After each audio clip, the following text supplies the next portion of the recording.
Nemo, you just got back from a trip out into the bush with meeting a whole new area, a whole new village.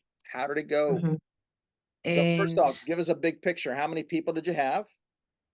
we had about 24. Small group, but that's good. Yeah, yeah. How many were It was pastors? we had about 10 pastors. And how many of those were men? How many were women?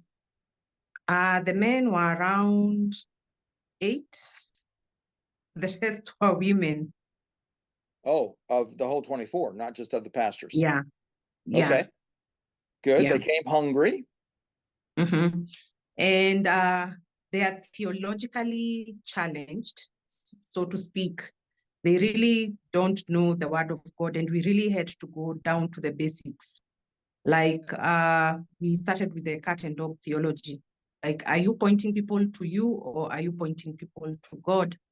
Or are you pointing people to you so that they can depend on you? And we circle back on leadership, where we talked about a man who is a bishop, like when we talked about the book of Timothy, because we realized some of them still had 2 wives. And we told them, then this picture, this whole scenario cannot work out when we are still in that way, because this is what the word of God says. And if this is what you're following, then the narrative should change. And we are not telling you that to beat you up. You can still be a leader in the church and point out people in the right direction, being an example and telling now the young men who are after you, the young pastors, that this is not the way to follow, that when you follow Christ, it should be one man, one woman, and not multiple women. So that was one of our highlights. The lowlights was one of the pastors said the people in the town centers nowadays, they don't come for training because they feel like they have learned enough, that they don't want to get more knowledge and all that. Now, where are they going to the town center to, and what are they learning there? It seems like the town center, they have received enough material that they feel they have learned enough.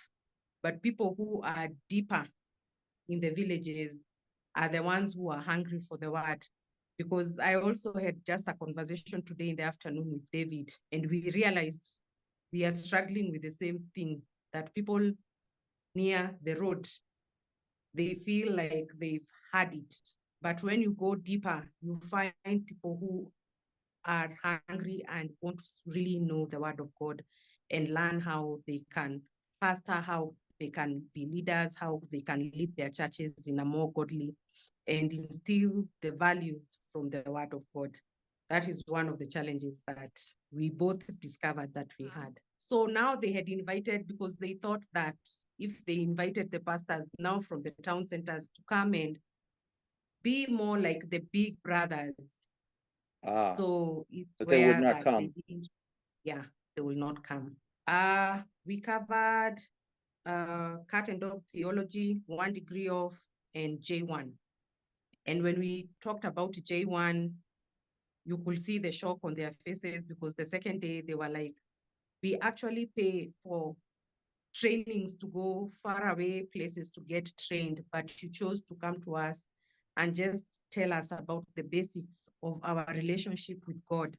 And we have realized that we're actually operating from a point of broken fellowship with God, because instead of pointing people to Christ and to the cross, we have been pointing them to us, because we wanted to feel needed and to remain relevant. So that was a wow moment for them. And on the last day is when the pastor was like, I just want to say, let your heart not be broken because you didn't find a large group of people, but those of us who came, our lives have been transformed, our lives have been changed, because we had like 4 different pastors who are from different churches.